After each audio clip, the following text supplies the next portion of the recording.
This started as a candle and turns into this. Not waxy, not thick. This candle melts into a smooth oil that actually glides on your skin. If you've ever made a massage candle that feels heavy or hard to spread on your skin, the issue is in your formula. Most do-it-yourself versions have too much wax or too much butter, so instead of that massage oil glide, it has a drag. In this video, I'm going to show you how to make what I call a high glide massage candle. So this actually starts out in candle form. You light the candle and it turns into a warm massage oil and feels absolutely amazing on your skin.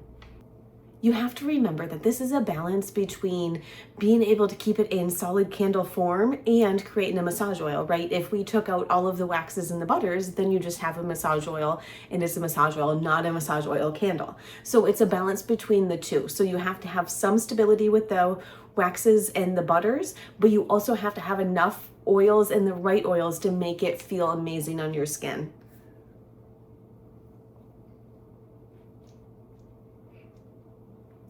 Here's what we're going to be using.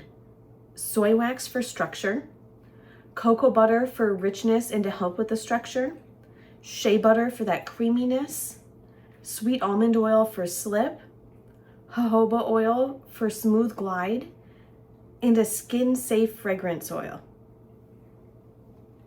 Now, it is very important that you use a fragrance oil that is safe for skin use and also safe for candle use, because we're using it in both in this recipe. So when you're using it double duty, you want to make sure that it's safe for both.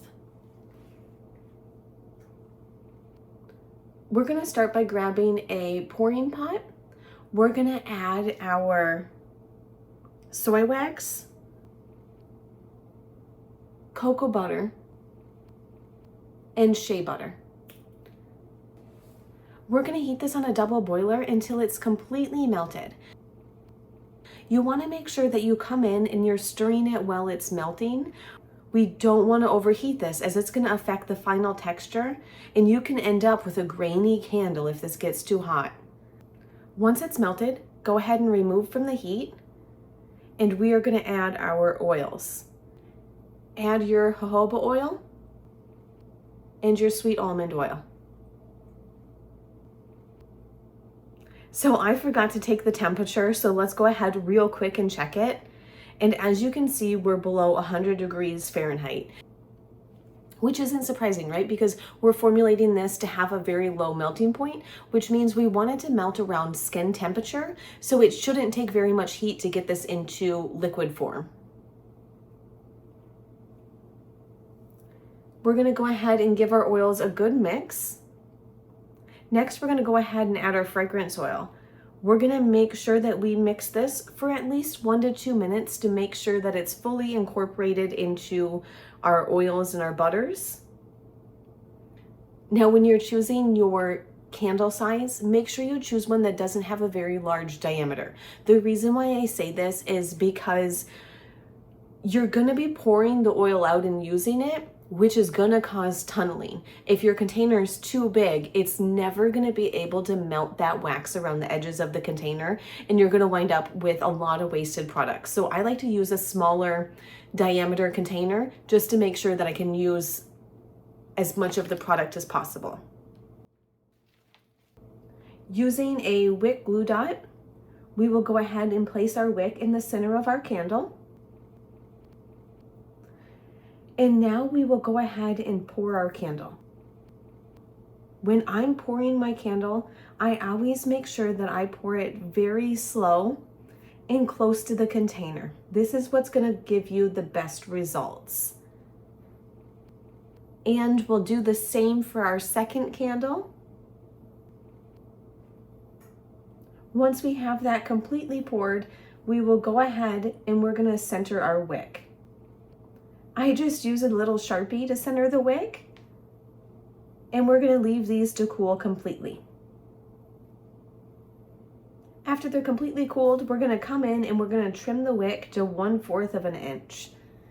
Now, you actually have to be careful when you're trimming this because you can damage the candle, right? It's that balance between candle massage oil. This is actually very, very soft. And if you move the wick too much, you can damage the top of your candle.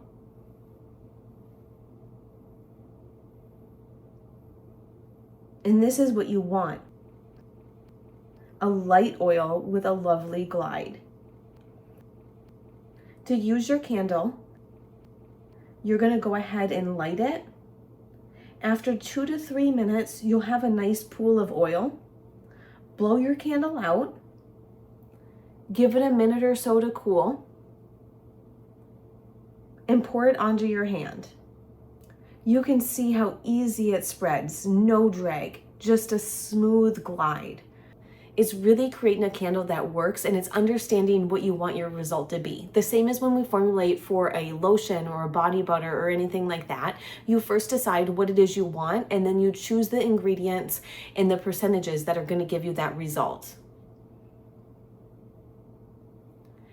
Now, just a quick disclaimer, make sure you always check the temperature before applying to your skin. You never want to do anything that's going to be unsafe, and make sure that you always use skin-safe ingredients in your massage oil candle.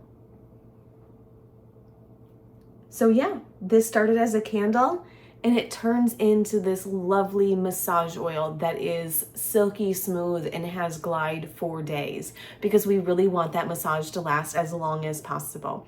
I really hope you enjoyed the video. I hope you enjoy making and using your massage candle as much as I did. If you haven't done so already, be sure you hit the like and subscribe button down below.